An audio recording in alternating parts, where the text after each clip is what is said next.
एक लड़की जो छपरा के किसी स्कूल में पढ़ती होगी और वो फिर छपरा से बाहर कभी कभार जाती होगी, उसके माता पिता को, उसके पास पड़ोस के लोगों को, उसके दोस्तों को कितना अच्छा लगता होगा जब वो उसे टीवी पर देखा करते होंगे। मैं ये हमेशा सोचता हूँ कि कैसे कोई एक छोटे से गांव से निकलकर किसी बड़े शहर में पहुंच जाता है और जहां उसे कोई जानने वाला नहीं होता है, वहां पे वो अपना पैठ बना लेता है। जब बड़े बड़े लोगों की कहानियां मैं पढ़ा करता हूँ, टीवी पर देखा करता हूँ, तब मैं ये सोचता हूँ कि इस आदमी ने कितना संघर्ष किया होगा, तब जाके लोग उसे टीवी पर देखते हैं, उसको पसंद करते हैं, उसको फॉलो करते हैं। लेकिन कभी कभार समाज में माहौल ऐसा बन जाता है कि लोग उसके कामयाबी को, उसके मेहनत को, उसके समर्पण को तुक्के का नाम दे देते हैं। तब ये समझ में आता है कि ये जो समाज की जो बंदिशें हैं वो कितनी सीमित रह गई हैं। हमारे साथ छपरा की वो नेत्री मौजूद हैं जिन्होंने छपरा का नाम रोशन किया है। मैं अपने आप को बड़ा क्षेत्रवादी मानता हूँ, इसलिए हमारे छपरा का नाम जब भी आता है तब मेरे मन में नाम आता है ऋषिका सिंह चंदेल का। वो लड़की जिसने मुंबई में जाकर अपनी पैठ बनाई, अब वो टीवी पर दिखती हैं। हम लोग उन्हें टीवी पर देखा करते हैं, उन्हें पसंद करते हैं और गर्व से छाती चौड़ी करके कहते हैं कि हमारे शहर की लड़की है। बहुत बहुत स्वागत है आपका और बहुत बहुत धन्यवाद है आपका कि आपने हमें गर्व करने का एक मौका दिया है। बहुत बहुत शुक्रिया। Thank you so much. सबसे पहला सवाल आपसे ये होगा कि छपरा में जब आप थी, शुरू के दिनों में जब आपकी पढ़ाई लिखाई शुरुआती दौर का जब चल रहा था, तब से दिमाग में सेट था कि मुंबई जाके धमाल मचा दूंगी, कि कुछ देखा, किसी को देखा, ऐसा लगा कि भैया हमें भी अब चलना चाहिए? ऐसा कोई थॉट नहीं था, अभी से 6-7 साल पहले कोई थॉट नहीं था मेरा कि मुंबई जाना है और वहां जाके कुछ भी करना है। ऐसा कोई थॉट था ही नहीं मेरे अंदर। हम्म। बस अभी से कुछ साल पहले जैसे कि स्कूल एंड कॉलेज में मेरा कल्चरल में बहुत ज़्यादा रहता था कि मुझे कल्चरल इवेंट्स बहुत पसंद थे, मेरा डांस बहुत अच्छा था। तो उसके बाद स्कूल के बाद +2 के बाद मेरा सिलेक्शन हुआ था राजपथ पे परेड के लिए, एंड देन वहाँ पे राष्ट्रपति प्रधानमंत्री के साथ लंच एंड डिनर। सो ये सारी चीज़ें थी, तो कल्चरल से मेरा सिलेक्शन हुआ था। फिर मेरा सिलेक्शन हो गया था मॉरिशस के लिए। तो उस टाइम पासपोर्ट नहीं था और बहुत इजीली नहीं बनता था, तो नहीं जा पाए, वैसा था। और बहुत ज़्यादा इंटरेस्ट भी नहीं था कि भाई जाना है हमको, तो वैसा था कि हाँ हो गया है बस वैसा। एंड देन उसके कुछ दिन बाद कॉलेज वगैरह हुआ, तो मेरी फ्रेंड लोगों ने इंसिस्ट किया कि भाई ये कंपटीशन होता है मिस बिहार, ऋषिका ट्राई करो। तो मैंने कहा क्या है ये सब, नहीं एक बार ट्राई करो, एक बार ट्राई करो। तो मैंने ट्राई किया, फॉर्म फिल किया, वहाँ पे गई मैं। फिर वहाँ पे 15 दिन का कुछ ऐसा सेशन था, ग्रूमिंग क्लासेस एंड ऑल। वो मज़े मज़े में किया मैंने और मज़े मज़े में विनर हो गई मैं। बस ऐसा था, विनर हुई मैं। एंड देन फिर उसके बाद कुछ कुछ ऐसे प्रोजेक्ट्स थे जो मुझे मिलने लगे, और उसके पहले मैं ऑलरेडी दूरदर्शन के बहुत सारे शोज़ करती थी, जो भी गवर्नमेंट शोज़ आते थे उनके, एंड उनका ऐड करती थी मैं। और जब भी मैं पटना में मॉल है ना, पीएनएम मॉल, तो वहाँ पे मैं मूवी देखने जाती थी, तो वहाँ पे मेरा ऐड चलता था थिएटर पीएन में। मॉल। हाँ, पीएनएम मॉल में। तो मुझे देख के लगता था अरे वाह, मेरा तो आ रहा है इस पे, पता नहीं कब मैं दिखूंगी इस पे, मतलब ऐसा बस नॉर्मल थॉट। अभी से 5-6 साल पहले ना अचानक से, मतलब ऐसा था ना, क्योंकि मेरे सोशल मीडिया पे, फेसबुक पे उस टाइम बहुत मैसेज आता था, ऋषिका आपको ट्राई करना चाहिए, ट्राई करना चाहिए, ट्राई करना चाहिए। तो घर पे ऐसे ही बैठ के, मम्मी एक बार जाना, पापा एक बार जाना, तो पापा बोले अरे नहीं अच्छा जगह नहीं है ये वो। मुंबई। हाँ, फिर वो मान गए, बहुत इजीली मान गए। बहुत उनका ये था, यहाँ से जा रही हो, घर में उतनी पैसे की कमी नहीं है कि घर पे अच्छे से खाना पीना पढ़ाई लिखाई नहीं हो पाए, लेकिन एक बात याद रखना बेटा, पैसे के पीछे भागोगी तो सुख चैन चला जाएगा। सो मैंने कहा अरे ठीक है। उस टाइम क्या है ना, आपको सही बात भी बोली जाती है तो अच्छा नहीं लगता है, और उस एज में आप रहते हैं। हाँ हाँ ठीक है पापा, तो पापा लेके गए।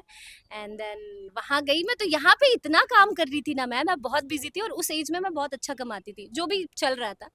तो मुझे लगा वहाँ जाने के 2-3 महीने बाद तो मैं स्टार हीरोइन, ठीक है, ऐसी लगा था। जब मैं वहाँ पे पहुंची बॉस, तब मुझे समझ में आया कि मैं तो वो कुएं कुएं में रहने वाला मेंढक हूँ मैं, कि जिसकी दुनिया बस उतनी ही दूर की थी, उसको लगता था मैं यहीं पे सब कुछ है, सब कुछ जो है। मैं जब निकली मुझे समझ में आया अब मैं कहाँ से स्टार्ट करूँ, क्योंकि मैं किसी को नहीं जानती थी वहाँ पे, नो वन। फिर वहाँ पे धीरे धीरे गूगल से, कुछ मेरी फ्रेंड्स थी वहाँ पे, मतलब बन गई थी। फिर गूगल से निकाला, एड्रेस निकाला, वहाँ पे ऑडिशंस दिए, बहुत सारे ऑडिशंस में ऐसा था you are not fit, you are not fit. फिर रोना धोना घर पे आके, फिर नॉर्मल होके अगले दिन अगेन ऑडिशन पे जाना। तो अवसाद का शिकार कभी हुई कि नहीं? डिप्रेशन का शिकार कभी हुई कि नहीं? फेल्योर से जो शुरुआती दिनों हम्म, में ऑडियंस में रिजेक्शन मिले जब, तब वैसा कब लगा नहीं कि छोड़ के चलो छपड़ा चलते हैं भाई? ऐसा एक बार हुआ था जबकि मेरा 2 शो जो था फॉर ज़ी टीवी, मेरा एज़ अ लीड साइन हो गया था और शाम के 5 बजे तक मैं हूँ लीड में और मैं ही वो शो कर रही हूँ एंड प्रोमो भी शूट कर लिया है मैंने और रात को 8 बजे मैसेज आता है कि किसी और को रख लिया गया है। सो उस टाइम मुझे लगा कि कहाँ गलती हो गई, तो एक में तो मैंने सँभाल लिया कि चलो कुछ गलती हुई होगी, लेकिन दूसरे में भी वैसे ही हो गया। तब मुझे लगा था यार नहीं, तो मैं ना मतलब 4-5 दिन के लिए मुझे बहुत वो डिप्रेशन वाला जो था ना ज़ोनर, थोड़ा-सा उसमें गई थी मैं। फिर मैंने कहा नहीं यार, एक काम के लिए थोड़ी पैदा हुई हूँ मैं, एक काम के लिए थोड़ी आई हूँ यहाँ पे मैं। फिर अगेन स्टार्ट किया और अगेन सारी चीज़ें स्मूथ होती गई। दो चीज़ों में हमेशा ये सुनने को मिलता है कि लोग अवसाद का शिकार हो जाते हैं। सबसे पहला नाम आता है कोटा का। हुँ। कोटा में जब छात्र फेल हो जाते हैं या कहीं से भी उनको दिक्कत होती है तो अवसाद का शिकार हो जाते हैं। दूसरा, आज से कुछ साल पहले एक नया टर्म चला कि बॉलीवुड के लोग भी डिप्रेशन के शिकार हो रहे हैं। बहुत सारे एक्टर एक्ट्रेस डिप्रेशन में गए। बिहार के एक उभरते और बेहतरीन कलाकार थे सुशांत सिंह राजपूत, वो भी अवसाद के शिकार हो गए। उनके साथ भी दुर्घटना घटी। एक कलाकार के नाते अवसाद से बाहर निकलना कितना मुश्किल होता है, या उसको झेलना कितना मुश्किल होता है? देखिए क्या है ना, मुझे ऐसा लगता है कि आपके आस-पास की जो सराउंडिंग है, आपका ऑरा जो है, वो कैसा है ये बहुत डिपेंड करता है, ठीक है? और वहाँ पे वैसा माहौल है। मुझे ऐसा लगता है हर, और सिर्फ हमारे क्षेत्र में नहीं, हर एक क्षेत्र में कुछ ना कुछ वैसा माहौल है। हमारे में इसलिए दिख जाता है ना बहुत ज़्यादा बिकॉज़ बिकॉज़ ऑफ मीडिया। वहाँ पे 24/7 वैसा रहता है कि चीज़ें लोग दिखाते भी हैं, पब्लिसिटी भी चाहिए, तो चीज़ें दिख जाती हैं, बहुत जगह नहीं दिखती हैं। बट क्या है ना, स्पेशली लोग जाते हैं क्योंकि ना बहुत प्राइवेसी, हमारे फील्ड में ना प्राइवेसी बहुत ज़्यादा हो जाती है। मतलब सिर्फ मी एंड ओनली मी ऐसा हो गया है। बहुत ज़्यादा चीज़ें शेयर नहीं करनी है, बहुत ज़्यादा अकेलापन। अकेलापन। क्योंकि बीच में ऐसा हो गया था मेरे साथ, मैं आपको बता रही हूँ कि जब मैं घर आती थी और 6-7 लोग जब बैठते थे ना, तो मुझे इरिटेशन होता था। कितना बोल रहे हैं लोग। फिर मैं अंदर रूम में जाके 1 घंटा बैठ के तब मैं आती थी। फिर मुझे रियलाइज़ हुआ कि ये अच्छी चीज़ नहीं है। क्योंकि हम लोग जहाँ से आते हैं भई, भीड़ में बैठना, लोग होने चाहिए, और वहाँ पे अकेलापन तो इतना ज़्यादा हो जाता है ना एक टाइम पे कि आपको अपनी प्राइवेसी ही सब कुछ होती है, ठीक है? तो उससे ये मुझे ऐसा लगता है कि ये हमारे अंदर भी कहीं न कहीं खामी है कि इतनी प्राइवेसी नहीं होनी चाहिए। आपकी फैमिली आपके साथ इंटू होनी चाहिए। आपका मतलब सराउंडिंग जो भी आपकी हो, उनका ऑरा बहुत क्लीन, बहुत प्योर होना चाहिए, ये सारी चीज़ें हैं। एंड अब माहौल ही वैसा है, अब किसी ने अपना माहौल ही वैसा क्रिएट किया किया हुआ है कि मैं 2 हूँ, मुझे तीसरा नहीं चाहिए, मैं अपनी बात नहीं शेयर करूँगा, मुझे कुछ नहीं करना है। आप बताइए सुशांत के साथ जो हुआ, एक तो होना नहीं चाहिए था। जब उसके पीछे सब लग गए कि नहीं अब निकालना है, तो निकल के क्या सॉल्यूशन आया कि वो गंजेरी है, नशेड़ी है, यही आया ना? इंसाफ मिला? नहीं मिला।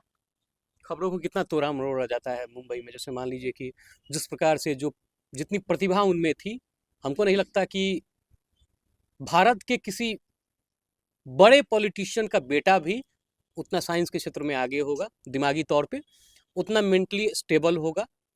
वो हर शाम योगा करते थे, मेडिटेशन किया करते थे, भगवान की भक्ति किया करते थे। क्या आपको लगता है कि वैसा व्यक्ति भी नशे का शिकार हो सकता है? जो ब्लेम, जो लांछन उन पे लगाए गए कि नशे के हालात में उन्होंने आत्महत्या कर ली। आपके हिसाब से, आप मुंबई में रहती हैं, हम लोग तो बिहार में रहते हैं, हम लोग उतने अ, उसको ठीक से नहीं समझ पाएँगे। आपके समझ से क्या आपको लगता है कि वैसा व्यक्ति जिस पे ये आरोप लगाए गए कि वो नशे के हालत में रहता था, नशा करता था, वो चीज़ें सही थी या उस पे मर दी गई? ये तो सब लोग जानते हैं, जिनको दिखा वो भी समझ सकते थे कि ये सुसाइड तो था ही नहीं। हुँ। ये तो एक मर्डर था और ये सब लोग जानते हैं। उसी चीज़ को तो छुपाने के लिए इतनी सारी चीज़ें निकाली गई हैं। आज रिया चक्रवर्ती के ऊपर इतनी सारी चीज़ें हुई। बट आप देखिए वो ऑलरेडी 2-2 शो को जज कर रही है, वो फ़िल्में कर रही है। क्या हुआ? कुछ नहीं होता है, सॉल्यूशन ही तो नहीं है हमारे इंडिया में। यही तो है कि सालों-साल भाई चलता रहेगा केस। इंस्टेंट सॉल्यूशन कुछ नहीं है, इंस्टेंट ये है कि जो बिहार का एक लड़का था जो बहुत ज़्यादा टैलेंटेड था, वो चला गया हमारे बीच से, और उसे इंसाफ नहीं मिला, उसे बस ये मिला कि वो एक नशेड़ी था, वो गंजेड़ी था, वो लड़की के चक्कर में था, वो परिवार को छोड़ दिया। उसके पीछे कितने रीजंस थे वो कोई नहीं जानना चाहा होगा। उसके लिए किसी ने नहीं खंगाला होगा। मैं कौन होती हूँ खंगालने वाली भाई? मैं अकेले, वही मैं कह रही हूँ, झंडा लेके मेरे अकेले चलने से कुछ नहीं होगा। बट यही है हमारा, कहीं न कहीं हमारा कानून भी वैसा है, इस चीज़ में तो बहुत पीछे है कि इंस्टेंट कुछ नहीं होता है। यहाँ से गए भी वहाँ पे सारा कुछ उनको डाल दिया गया कि अभी आप रहिए। कोरोना के टाइम में बहुत सारी चीज़ें हुई और ये सब लोग जानते हैं कि सच क्या है, कि उसने सुसाइड नहीं किया था, वो एक मर्डर था। चलिए ऋषिका सिंह चंदेल पे आते हैं। आमतौर पे जो हमारे यहाँ के लड़के होते हैं बड़ा पसंद करते हैं आपको, एक्टिंग के मामले में खूबसूरती को देख के पसंद करते हैं, लेकिन जो लड़कियाँ होती हैं मुझे लगता है कि पसंद करने से ज़्यादा उनके दिमाग में ये चीज़ें चलती हैं। जो भी एक गांव की लड़की है जो सोशल मीडिया पे एक्टिव है या फिर ब्लॉग बनाती है, रील्स बनाती है, या उसके मन में कहीं ना कहीं चाह है कि हम भी किसी दिन मुंबई जाएंगे, हम भी एक्टिंग करेंगे, उसके दिमाग में हमेशा ये सवाल चलता है कि आखिर मुंबई जाके लोग इतना बदल कैसे जाता है, इतना बदल कैसे जाता है, उसके बोलने का स्टाइल, उसका फेस का एक्सप्रेशन, खास तौर पे उसका मेकअप, ये कैसे होता है? तो कितने खर्च होते हैं आपके मेकअप पे एक बार में? देखिए, खर्च तो बहुत होता है, इसमें हुँ। कोई डाउट नहीं है। और वैसे जब हम शूट पे जाते हैं तो सारा खर्च उनका होता है, बट वही प्रोडक्ट्स आपको अपने लिए खरीदने पड़ते हैं। और मतलब हाँ, ऐसे रेगुलर खूबसूरत दिखने के लिए क्या करना पड़ता है? रेगुलर खूबसूरत दिखने के लिए आपको रेगुलर बहुत अच्छा सोचना पड़ता है। रेगुलर बहुत अच्छा, मतलब थॉट्स आपके अच्छे होने चाहिए, खुश होने चाहिए, ऑरा क्लीन होना चाहिए, खूब अच्छा खाइए, खूब सारा एक्सरसाइज कीजिए, खूब पसीना बहाइए, अच्छे लोगों से संगत कीजिए, आपको जिस चीज़ में खुशी मिलती है वो कीजिए। ये मत सोचिए कि मैं गुजिया खाऊंगा तो मोटा हो जाऊंगा। खा लो 3 गुजिया। मैं रात को 12 बजे उठ के इस बार मैंने बहुत बार खाया है, लेकिन हाँ, अगले दिन खूब मेहनत करके पसीना बहा लो। अरे नहीं जा सकते हो जिम, पोछा लगा लो घर में। तो ये सारी चीज़ें नेचुरल ब्यूटी की, कि आपको खुश रहना बहुत ज़रूरी है। मेकअप करके सब सुंदर दिखेंगे, पोछा लगाने से हम गोरा हो जाएँगे क्या? गोरा नहीं होंगे आप। मैंने पसीना निकालने के लिए कहा, और अगर पसीना भी निकलेगा तो आपके पोर्स क्लीन होंगे, और जब क्लीन होंगे ना पोर्स, तो वो गंदगी बाहर आएगी। अच्छा, मतलब या अब हम लोग के ऊपर गंदगी जम गई इसलिए। ऑब्वियसली है। हाँ, अच्छा क्या और क्या सुनना चाहते हैं आप? चलिए एक चीज़ और, हाँ। अ, गाँव की लड़कियाँ जो चाहती हैं कि मुंबई जाएँ, उनके लिए रास्ता क्या है? बहुत सारे दिमाग में मिथ बैठे हुए हैं कि शोषण होता है, कास्टिंग काउच के नाम पे शोषण होता है, या बहुत सारी ऐसी चीज़ें हैं। उनके मिथ को तोड़ने का उपाय क्या है? क्या वो बातें सही हैं? बहुत सारे पिता जो हैं, जो चाहते हैं कि उनकी बेटी अच्छा करे, लेकिन वो शायद बिहार के बाहर भेजना नहीं चाहते हैं। देखिए, मैं अब आपको बहुत सिंपल सी बात बता रही हूँ, स्पेशली मुंबई के बारे में। मुंबई से ज़्यादा सेफ जगह मुझे अभी तक कोई नहीं लगा है। मैं दिल्ली में बहुत टाइम रही हूँ, पटना में बहुत टाइम रही हूँ, छपरा की तो हूँ ही मैं, तो बिल्कुल सेफ नहीं है, ये तो सबको पता है। छपरा सेफ नहीं है? कहाँ से सेफ है बताइए? अभी मुंबई की बात कर किस रहे हैं। किस हिसाब से? सारे हिसाब से, वो मैं बाद में बात करूंगी। नहीं, नहीं, मतलब छपरा कैसे सेफ नहीं है ये चीज़? कैसे सेफ है आप मुझे बताइए ना। लड़कियां यहाँ पे कपड़े पहनने के बारे में सोचती हूँ, मैं डेनिम पहन के आ रही थी तो 10 बार ऐसे देख रहे थे सब। वो तो तो सुंदरता को देख बेरोज रहे हैं। नहीं नहीं नहीं नहीं, सुंदरता मुंह से होता है, पैर में फटा हुआ है वो, उस पर थोड़ी सुंदरता है, ऐसा नहीं है। रियल, मैं छपरा से हूँ, मुझे भी बहुत कुछ फेस करना पड़ता है, तो रियलिटी आपने यही है। पहने हैं तब तो देख रहे हैं ना। तो यही, वो अगर काम कर रहे होते ना तो उनके पास टाइम नहीं होता देखने का बॉस, यही मैं कह रही हूँ। बेरोजगारी बहुत है, तो मतलब बेरोजगारी नहीं बेरोजगार होती तो लोग भी रोड देख पे रहे ऐसे हैं। खड़े खड़े हैं और देख रहे हैं। हाँ देख लो, और उसको भी दिखाई, देख देख देख। तो ये तो रियलिटी है बॉस। ये तो है ही। आप लोग वर्किंग है, और आप लोग और काम और कर रहे हैं, और क्या। आप और कितना सेफ खुश हैं? सेफ सेफ्टी के मामले में। सेफ्टी वाइज, हाँ, अभी मैं आपको बता रही हूँ, अभी से 5 साल पहले मेरे घर का दरवाजा जो है शाम के 7 बजे लॉक हो जाता था, बाहर जाना अलाउ नहीं था हमें। मत जाओ मत जाओ, ठीक है। और फिर बीजेपी की सरकार आ गई है, तो अब रात के 10 बजे तक खुला रहेगा। चलिए वन लाइनर आंसर हम आपसे चाहते हैं। हम सवाल पूछेंगे, आप एक शब्द में जवाब देंगे। जरूरी नहीं है, डिपेंड मुझ पे करता है। नहीं, नहीं, एक एक शब्द में जवाब देना है। हाँ, पसंदीदा हीरो, ऋतिक रोशन, पसंदीदा हीरोइन, प्रियंका चोपड़ा, अ, पसंदीदा बिहार का हीरो। अ, बिहार का हीरो एक्टर पंकज त्रिपाठी। पंकज त्रिपाठी। जी। और हीरोइन? अ, ऋषिका सिंह चंदेल। पसंदीदा लैंग्वेज? भोजपुरी। भोजपुरी। हाँ, हम भोजपुरी में बहुत अच्छा बोले नहीं। हैं? हाँ, बोली का बोले के बाद पूछी। पसंदीदा पार्टी, पॉलिटिकल पार्टी?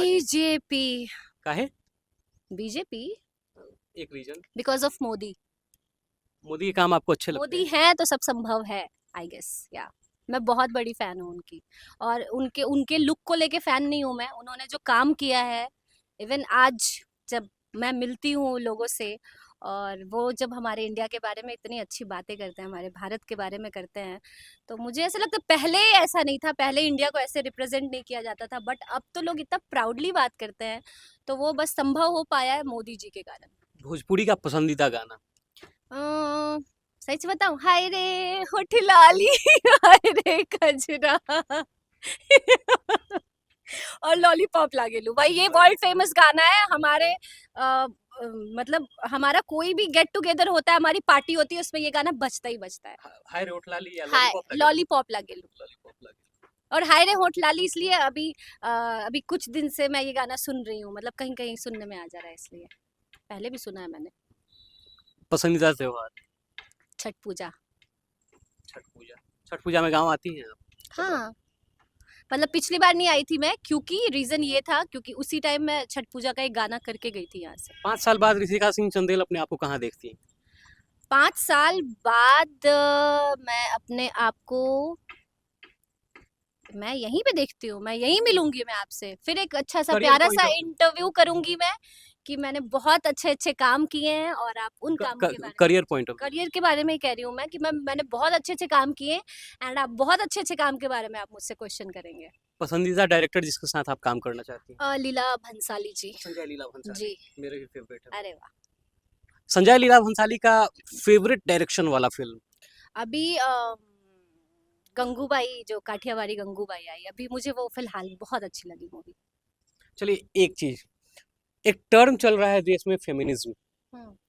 महिलाओं की अधिकार की बात हो रही है। महिलाएं सड़क पे आ जा रही हैं कि हमें अधिकार चाहिए, हमें इस चीज का अधिकार चाहिए, उस चीज का अधिकार चाहिए, और वो मांग रही हैं पुरुषों से। क्या लगता है हाँ, आपको इस पे? तो उनको दे देना चाहिए इजिली, किसको देना चाहिए? महिलाओं को, जिससे मांग रही वो चुपचाप दे दो, नहीं तो वो छीन ही लेंगी ना। यानी कि आपको उनके लगता है कि पास महिलाओं को ऑलरेडी अधिकार है, नहीं? देखिए क्या है, वो फॉर्मेलिटीज कर रही हैं, फॉर्मेलिटी है ये सारा। घर में भी जिनकी शादी हो गई है, उनको पता है उनकी कितनी चलती है, तो बाहर दिखाना पड़ता है कि भाई हम अधिकार मांग रहे हैं, हम तो अधिकारी है, बट दिखाने के लिए कभी कभी करना पड़ता है। तो आई नो कि मेरे अंदर मैं कितनी कैपेबल हूँ, मैं क्या कर सकती हूँ, तो मुझे सब पता है। और ये बात आप सही कह रही है, मांगने की आवश्यकता नहीं है, आपके अंदर कितनी क्षमता है ये आपको ऑलरेडी पता है। बट क्या कीजिएगा, आपको देख के ना सामने वाला बहुत इंस्पायर होता है, तो कुछ चीजों के लिए बाहर उतरना पड़ता है। तो दिस इज द रीजन, मुझे ऐसा लगता है कि इसलिए अधिकार मांगे जा रहे हैं। महिलाएं फेमिनिज्म के नाम पे पुरुषों को प्रताड़ित करती हैं, उन्हें गलत चीजों में फंसाती हैं। अच्छा, आपके कैसे हिसाब फंसा? से सवाल? अच्छा, सवाल है, मुझे नहीं लगता प्रताड़ित करती हैं। अगर वो प्रताड़ित हो रहे हैं, इसका मतलब वो गलत है, तो वो भी उठाए भाई आवाज की, नहीं नहीं हम सही हैं, हम सही हैं। ऐसा कैसे किसके हो पास सकता उठाएंगे? है? भारत महिलाएं में देखिए, महिला आयोग है, पुरुष आयोग नहीं है। तो है तो प्रधानमंत्री मोदी जी ही ना। पुरुष आयोग नहीं, नहीं है। आयोग का छोड़िए, मैं कह रही हूँ प्रधानमंत्री तो मोदी जी ही है ना। तो जैसे महिलाएं अपने लिए अपना स्टेप उठा रही है, पुरुषों को भी क्या उठाना आपको ये चाहिए। बात पता है कि अगर शादी के 9 साल बाद तक भी एक महिला चाहे तो अपने पति पर दहेज प्रथा का केस दर्ज कर सकती है, हाँ। बिना किसी एविडेंस के। और एक पति अपने पत्नी का किसी भी तरीके का गलत वीडियो उसको मिल जाता है, या वो अपने पति पत्नी को छोड़ना चाहे, अगर वो जाएगा केस लॉज करने भी, तो उसका केस लॉज नहीं होता है अपने पत्नी के खिलाफ। लेकिन पत्नी चाहे तो 9 साल तक दहेज प्रथा का केस लाद सकती है, लेकिन जो पति होता है यानी पुरुष होता है, वो अपना केस तक लॉज नहीं कर लाचार सकता। बेचारा होता है, ये मुझे पता है। देखिए अब मैं बता रही हूँ आपको, जो जो महिलाएं शादी वैसे हुई, करती हैं उनके बारे में क्या शादी सोचती हुई, हैं? हाँ मैं दोनों चीज बता रही हूँ। शादी हुई, दहेज नहीं लिया ना आपने, दहेज नहीं लिया, आपके पास कोई अकाउंट डिटेल्स नहीं होगा कि दहेज नहीं लिया है मैंने, सारा वीडियो रिकॉर्डिंग हुआ होगा, तो कहाँ से दहेज प्रथा आ जाएगा यार, कहाँ से वो प्रूफ करने की आपके। जरूरत नहीं पड़ती है, सिर्फ कह दिया उसने दहेज प्रथा लग जाता है। तो भाई उसके साथ अच्छा बिहेव कीजिए, आपको समझ में आनी चाहिए कि नारी शक्ति क्या है, उसका रिस्पेक्ट कीजिए। यही तो बात है कि नारियों का रिस्पेक्ट कीजिए, नहीं तो वो आपका रिस्पेक्ट निकाल देंगी, बस सिंपल सी बात मतलब है। आप इस गिव एंड टेक का जमाना है भाई। इतना ज्यादा प्रताड़ित किया गया है ना, कि अब लड़कों को पहले बताया जाता है कि कुछ ऐसा मत करना कि आगे चल के 9 साल बाद भी वो प्रताड़ित कर दे तुम्हें। तो बिहेव अच्छे से कीजिए अपनी बीवियों के साथ। मतलब कहने का मतलब है कि आप उस टर्म को मानती हैं कि ये अपना रेस्पेक्ट फ्यूचर बता रहे हैं, रेस्पेक्ट मुझे मैं समझ रही हूँ। रेस्पेक्ट एवरी वुमेन, हाँ बिल्कुल, सबको। चाहे वो सीता हो चाहे सुपनखा। देखिए मुझे ऐसा लगता है कि रिस्पेक्ट जो होता है ना, वो आप जेंडर देख के मत कीजिए कि ये ऋषिका है इसलिए इसका बहुत ज़्यादा रिस्पेक्ट करना है, और ये एक अभी यहाँ पे झाड़ू लगाती है उसका कम करना है। ऐसा बिल्कुल नहीं होना चाहिए। अगर फीमेल है या मेल है, सब एक दूसरे का रिस्पेक्ट कीजिए, उसको एक लेवल में लेके चलिए। रिस्पेक्ट मुझे लगता है सबको एक दूसरे का करना चाहिए, तो बस सब चीज़ ठीक रहेगा, मुझे ऐसा लगता है। भाजपा को चाहती हैं, आपके हिसाब से देश का जो माहौल है वो कैसा है? अच्छा है, मज़ेदार है भाई। अब बस बिहार का माहौल मज़ेदार हो जाए और क्या। देश चलिए, का तो अच्छा चल रहा है। छपरा से कितना प्रेम है ऋषिका सिंह चंदेल को? प्रेम है तब तो बैठी हूँ यहाँ छत पे। लेकिन ये तो सेफ ही नहीं है।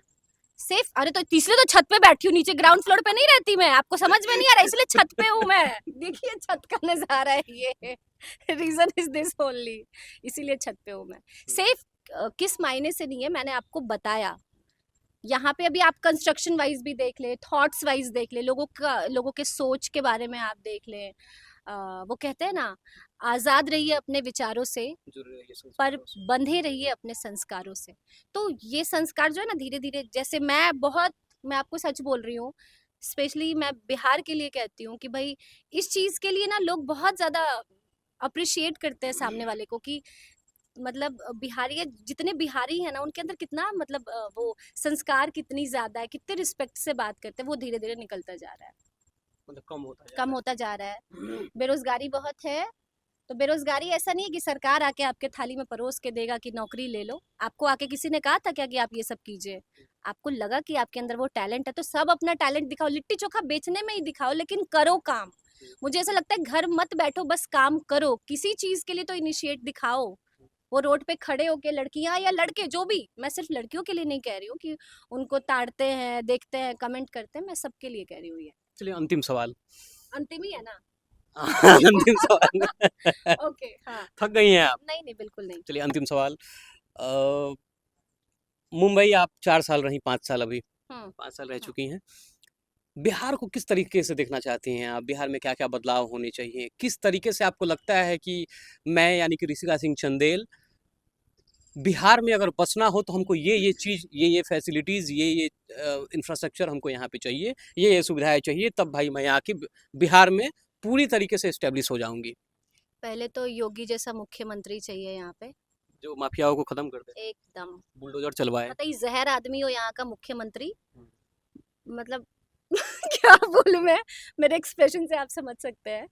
एंड मकसद याद दिलाता रहे जो। मकसद याद दिला, मतलब मुझे ऐसा लगता है कि ऐसा ही कोई स्ट्रांग बंदा होना चाहिए। थॉट्स लोगों के बदलनी चाहिए, मतलब सोच बदलना बहुत ज़रूरी है।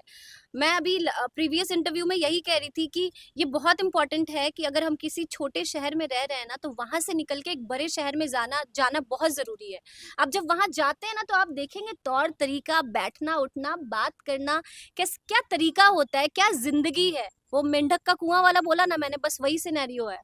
और मैं सिर्फ बिहार के लिए नहीं कहूंगी, मैं हर एक स्टेट के लिए कहूंगी। इसलिए बहुत जरूरी है कि हर घर का हर एक इंसान एक बार बाहर जरूर जाए, तो उसको समझ में आएगा कि पूरी दुनिया है कैसी। घूमना जरूरी। घूमना जरूरी, एक्सप्लोर करना जरूरी है, तब आपको समझ में आएगा। एंड देन इंफ्रास्ट्रक्चर के बारे में मैं क्या ही कहूँ, आप घुमाएंगे एक बार तो आपको बहुत कुछ दिख जाएगा, ठीक है। अभी अंडर कंस्ट्रक्शन है वो इसलिए। बहुत सालों से चल रहा है, और हमारा पूरा देश ही अंडर कंस्ट्रक्शन में है। सिर्फ मैं छपरा के बारे में क्या ही बोलूं मैं। चलने के लिए रोड पे जगह नहीं है अभी, सच्चाई है ना। क्या पूछ रहे हैं? वहाँ जो लोग बैठे हैं पूछ रहे हैं कि ऋषिका सिंह चंदेल को, नहीं नहीं, पूछ पूछ रहे हैं कि ऋषिका सिंह चंदेल को शादी करने हो हाँ। तो लड़के में क्या क्या गुण होने चाहिए? अंतिम सवाल है, पक्का वाला। शुद्ध शाकाहारी। हैं आप शाकाहारी हैं? यस, हो गई हूँ मैं, अच्छा, हो गई हूँ, तो उसका मतलब भी वीगन होना वाला कम नहीं नहीं, नॉट वीगन वाला, उतनी भी नहीं हुई हूँ मैं। शाकाहारी, शुद्ध शाकाहारी। एगिटेरियन भी नहीं हूँ मैं, तो शुद्ध शाकाहारी तो वो भी होना ऐसा चाहिए। होना चाहिए। हाँ, सस्ता, टिकाऊ, भरोसेमंद, दैट्स इट। तो फिर इतना मिल जाएगा बस, लाइफ तो चंगा है, बाकी मैं मैनेज कर लूंगी। उसका वीगन होना, मतलब शाकाहारी होना जरूरी है। शाकाहारी होना बहुत जरूरी है, अगर नहीं है और वो वीडियो देख रहा है तो हो जाए। ठीक है भाई, पसंद करते हैं तो शाकाहारी होने की तैयारी कर लीजिए। बाकी ऋषिका सिंह चंदेल की जो कहानी है आप लोगों ने हर जगह देखी होगी, सुनी होगी, इसलिए थोड़ा सा हमने चाहा कि थोड़ा लिंक से हटके जो लड़कों के मन में जो भावनाएं होती हैं, पुरुषों के मन में भावनाएं होती हैं, उस पर बात कर ली जाए। आपको ये बातचीत कैसा लगा, आपको इंटरव्यू कैसा लगा? आप अपनी प्रतिक्रिया हमें दीजिएगा, आपकी प्रतिक्रिया का हमें बेसब्री से इंतजार रहेगा। मेरा नाम ऋषभ है, आप छपरा अपडेट देख रहे थे। कैमरे के पीछे वेद प्रकाश हैं। बहुत बहुत धन्यवाद।